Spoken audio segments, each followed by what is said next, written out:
Hey everybody, welcome to the weekly PegNet update. I'm Kaitie Zhee. I'm here joined with David Johnston. Hey, everybody.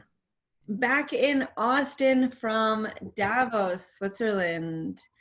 David, you want to share a little update of what that was like this year, especially with all the fury of DeFi and stablecoins and being at the nexus of that? And I know you had some Yeah. speaking opportunities and a lot of media interest too. Sure. Yeah, it was an amazing event. It's my second year going to Davos, and it's definitely a very different network. More mainstream people, more business and banking executives that we have an opportunity to educate about blockchain, Factom, PegNet. And so, yeah, there was no shortage of speaking events. So I started in St. Moritz, which is just about an hour or so from Davos, at an investor event the week before, and spoke there, talked about this whole trend of DeFi and stablecoins really sort of being the big thing that's going to happen in 2020, and got a huge reception.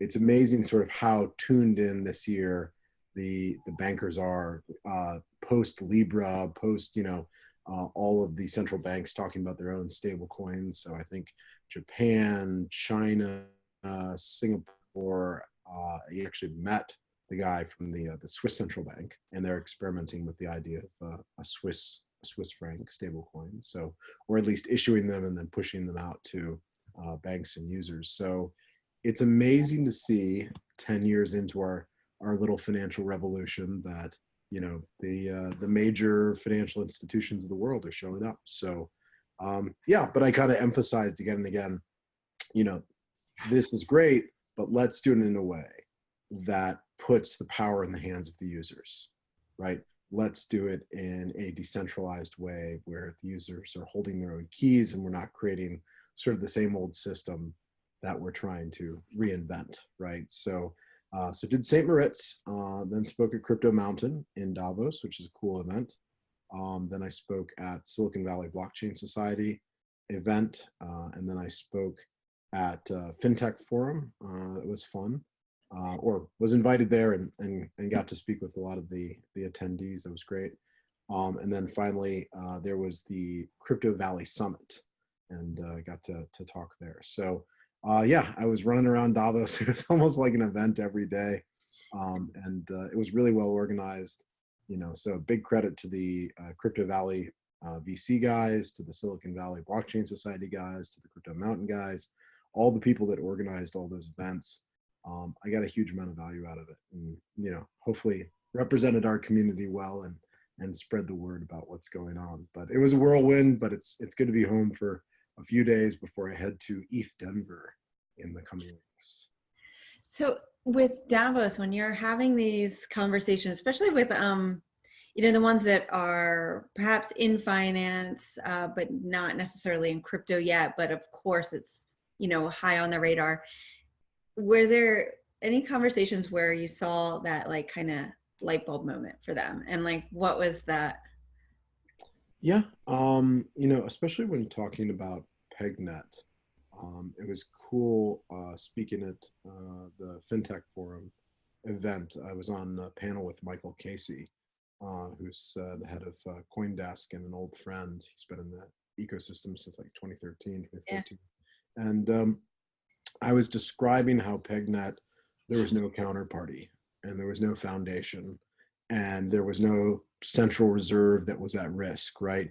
And there was no liquidity limit and there's no slippage. And he's like, I want to talk to you about that. Like, I have a million questions about how that works, right? And so I think when we just go back to like, what is the core value of PegNet? It's the freedom of users to enter the system permissionlessly. It's the ability to trade a lot of crypto very quickly with almost no fees, right? A tenth of a penny. And I always emphasize, not a tenth of a percent, a tenth of a penny, Right, is the cost, no matter how much you convert. And people are like, wow, that is really cheap. Like, even compared to other blockchains and stuff like that, where people are expecting 10 cents or $1 or a few bucks in fees to get to a tenth of a penny, they're like, wow, that really makes it, amazingly frictionless. And so that was kind of one of those fun wow moments during some of the events. Yeah, Michael Casey authored a book with Paul Vigna, who is one of the top writers at the Wall Street Journal and for years covering blockchain. And so to get, and I know you had a conversation with Paul not all that long ago, Yeah. maybe get them chatting together about PegNet would be really cool, because I think what it does is it kind of just opens up your eye and your understanding that's like, Mhm. wow, okay, so we can accept Bitcoin by this point, right? It's no longer this like figment of our fantasies. Mhm. But now it transcends beyond just Bitcoin and cryptocurrency. Now you're getting into digital assets, you Right. know, and you're providing some of those same core pillars that Bitcoin did that just, you know, you can't go back. You know, you can't put the toothpaste back in the tube. So, I mean, and innovators are going to innovate, and Yep. it's just something that human nature does. And so it's very exciting on how PegNet is going to play a real part in that as well. And I'm Yeah. excited to be a part of the community. Well, and it really resonates because we're bringing all these mainstream assets onto the blockchain, right? Whether it's the big fiat currencies or gold or silver, and mixing them with the top crypto assets. Mhm. And so, and I'm excited that there's good progress being made there. People have been working on sort of what should be added, what's missing today. I just was talking to some of the developers, and looks like they're going to set an activation height here pretty soon for about 2 weeks out for this next upgrade. And that'll include both those Ethereum signatures we've talked about before, where you'll be able to put ERC20s into your PegNet wallet or vice versa, which will make that very frictionless, but also add the New Zealand dollar and the Australian dollar and the Swedish and Norwegian krona and the Russian ruble and the Turkish lira. And so 6 of the major currencies sort of fill out the top 20 that are on the PegNet list, but also add, I think it's Link and Atom and Brave and other top cryptos that were also missing from the list. So kind of filling in those gaps, just make it easier for traders. I think also EOS and Tezos are on that list. So a lot of the institutional folks tend to like those projects, and especially Tezos has gotten a lot of traction with family offices and others. And so, yeah, that'll be exciting to see those get added here in a few weeks. I'm sure there'll be a formal announcement by the developers, and then everybody has to go ahead and update their software and get the exchanges and wallets and everybody to get the new code. But it's exciting. I like when we sort of have those fundamental advances.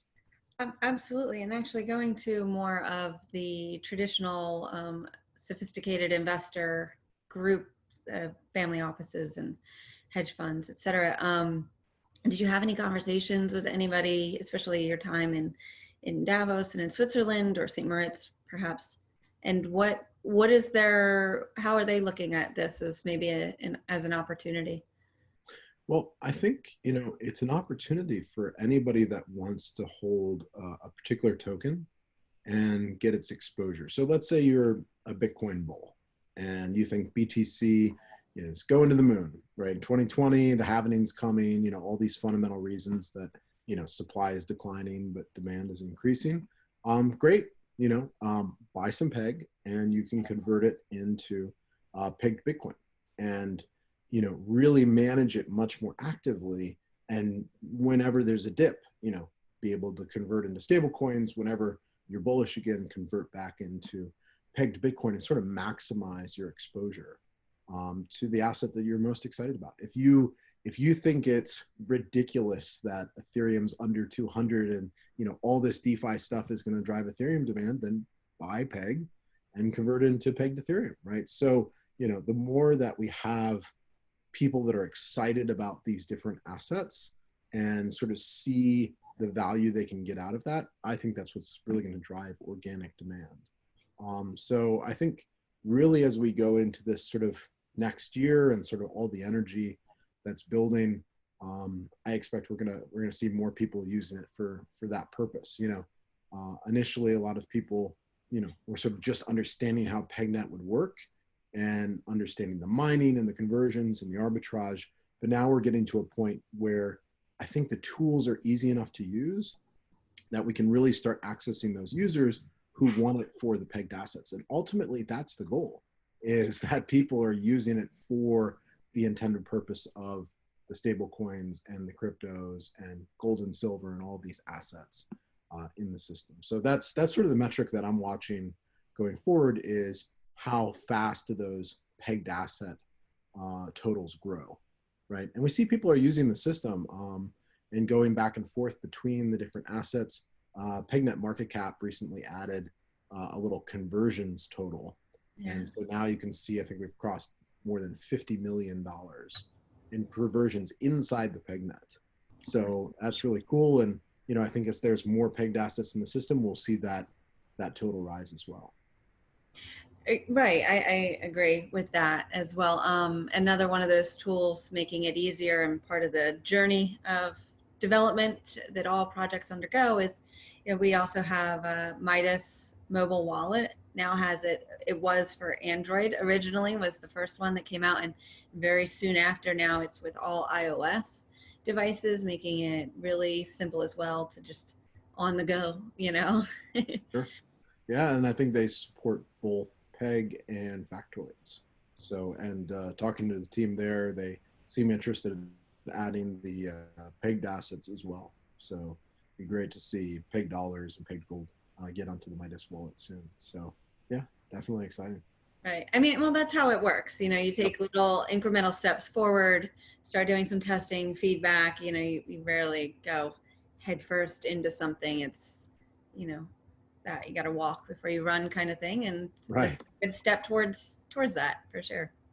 Another thing, let's see, you've had an AMA recently. You'll have another one this Friday. Any kind of great questions that are coming out from these AMA communities? You know, one of the ones that was interesting was sort of everybody in crypto is always, you know, speculating on why prices go up and down.